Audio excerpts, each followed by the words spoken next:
ಶಾಸಕರಾದಂಥ ಭರಮಗೌಡ ಅಲ್ಲಗೌಡ ಕಾಗೆ ಅವರು ಸುಮಾರು 5 ಬಾರಿ ಕಾಗವಾಡ ಕ್ಷೇತ್ರದಿಂದ ಅತನಿ ಕಾಗವಾಡ ಇದ್ದಾಗ ಕ್ಷೇತ್ರ ವಿಂಗಡಣೆ ಇತ್ತು. ಈಗ ಪ್ರತ್ಯೇಕವಾಗಿ ಕಾಗವಾಡ ಕ್ಷೇತ್ರ ಈ ಭಾಗ ಇರುವುದರಿಂದ ಈಗ ಶಾಸಕರಾಗಿ ಅವರ ಅದಾರೋ. ಅದರ 2028ಕ್ಕೆ ಶಾಸಕರಾಗಿ ರಾಜು ಭರಮಗೌಡ ಅಲ್ಲಗೌಡ ಕಾಗೆ ಇವರ ಮುಂದುವರಿತಾರು. ಯಾಕಂತಂದ್ರೆ ಇವತ್ತಿನ ಸರ್ಕಾರದಲ್ಲಿ ಕಾಗವಾಡ ಕ್ಷೇತ್ರಕ್ಕೆ ಹೆಚ್ಚಿನ ಅನುದಾನ ತರುವಲ್ಲಿ ಬಹಳ ಯಶಸ್ವಿಯಾಗಿ ಕೆಲಸ ಮಾಡತ್ತಾರು.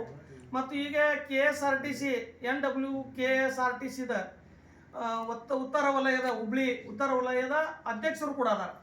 ಮತ್ತು ಅವ್ರ ಪ್ರಭಾವ, ಅವ್ರ ಮತ ಬೆಂಬಲ, ಅವ್ರಿಗೆ ಇರ್ತಕ್ಕಂಥ ಜನ ಬೆಂಬಲವನ್ನು ಪರಿಗಣಿಸಿ ಈಗ DCC ಬ್ಯಾಂಕ್ ಸದಸ್ಯರು ಕೂಡ ಅದಾರ, ಜಿಲ್ಲಾ ಮಧ್ಯವರ್ತಿ ಬ್ಯಾಂಕ್ ಸದಸ್ಯರು ಕೂಡ ಆಗಿದ್ದಾರೆ, ಡೈರೆಕ್ಟರ್ ಕೂಡ ಆಗಿದ್ದಾರೆ, ಈಗ ಉಪಾಧ್ಯಕ್ಷರು ಕೂಡ ಆಗಿದ್ದಾರೆ.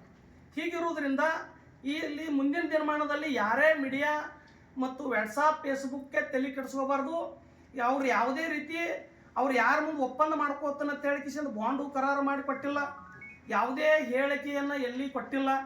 ಅದರ ಮುಂದಿನ 2028ಕ್ಕೆ ರಾಜು ಕಾಗೇನೆ ಕಾಂಗ್ರೆಸ್ ಪಕ್ಷದ ಅಭ್ಯರ್ಥಿಯಾಗಿ ಚುನಾವಣೆಗೆ ಸ್ಪರ್ಧೆ ಮಾಡ್ತಾರೋ, ಅವರೇ ಮುಂದಿನ ಅಭ್ಯರ್ಥಿ ಅಂತ ನಾನು ಖಡಾಖಂಡಿತವಾಗಿ ಹೇಳ್ತೀನಿ.